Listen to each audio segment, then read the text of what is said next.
Hello again in this installment of Spiritual Wisdom. I'm grateful to all of you who follow me here and to this little community here on YouTube.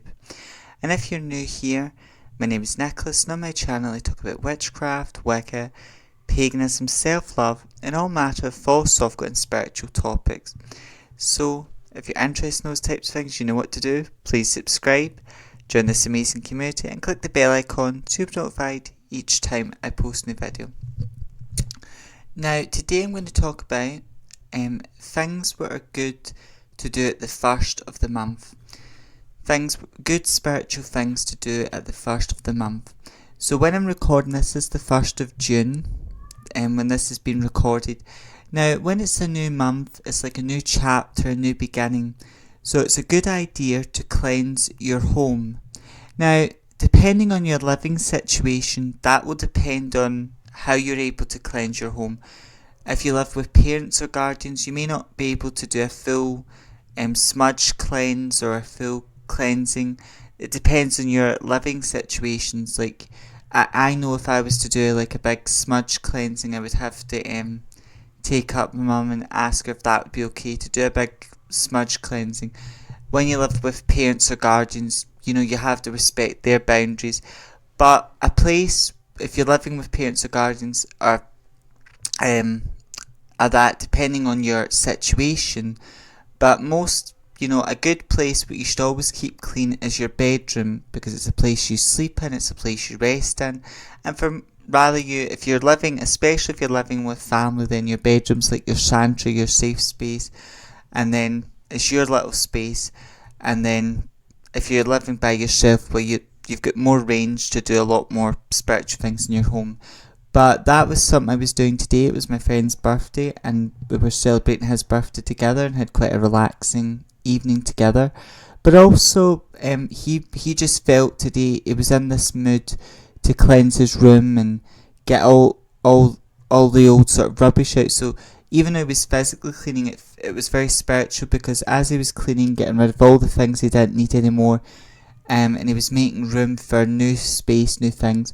So it's always a good idea when you can clean your bedroom, clean your home, get it all clean. Because when we clean, even cleaning, everyday cleaning can become spiritual if you do it with intention, because as we clean, we're getting rid of all that old stagnant energy we don't want, and we're making way for new energy. So he was doing that today, and it's a very good thing. And once you've cleansed your home, then it's a good idea to do to get some protection charms in your home, get some protection charms.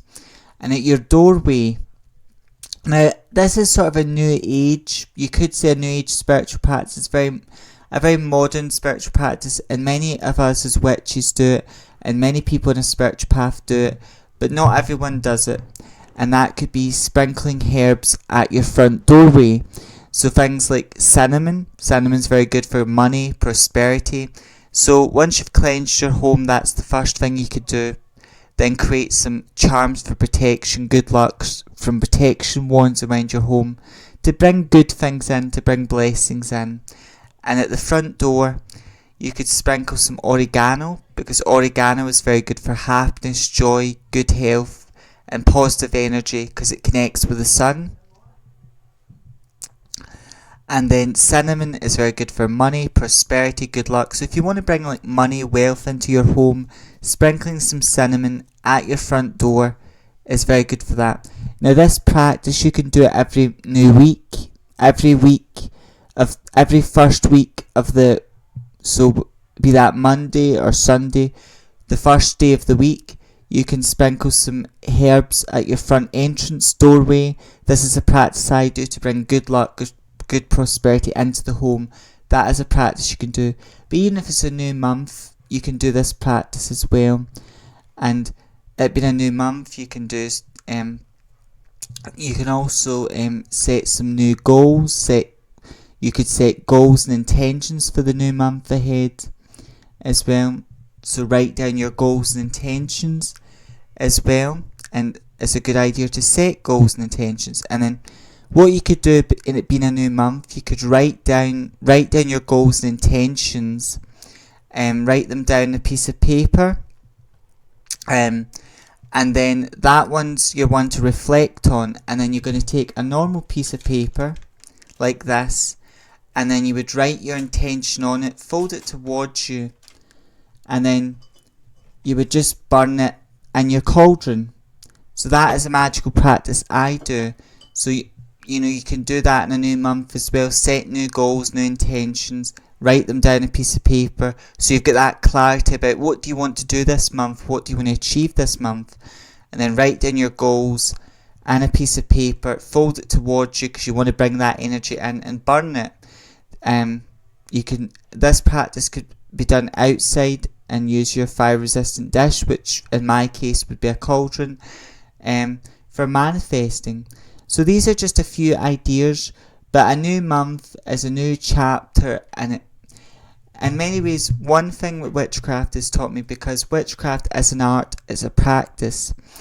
My sister used to say this about tattoos, because she has many tattoos. I've got one tattoo, but she said your body's just a canvas waiting to be painted.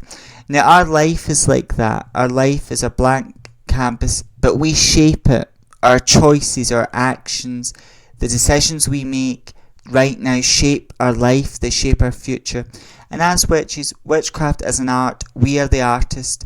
So there's lots of sort of magical practice we can do, and it being a new month is a new chapter, full of new beginnings, new opportunities, and some of those opportunities will come out of the blue, but there's some of those opportunities we can bring in and we can manifest new things. And it's always a good idea to cleanse each week, to keep up good spiritual hygiene. It's always a good idea to cleanse, and especially being a new month, it's a good idea to physically and spiritually cleanse your home. Do some protection charms, protection warrants, and also make some charms to bring in good luck, good fortune, and sprinkle some herbs at your front doorway for good luck, and set new goals and new intentions for the month, and then burning them in your cauldron like a petition is also a good way to bring in those good intentions, those good things. As always, sharing some spiritual tips and knowledge with you to help you in your own spiritual journey, your own life, and your magical practice. Until next time, stay safe, stay magical and witchy. Blessed be.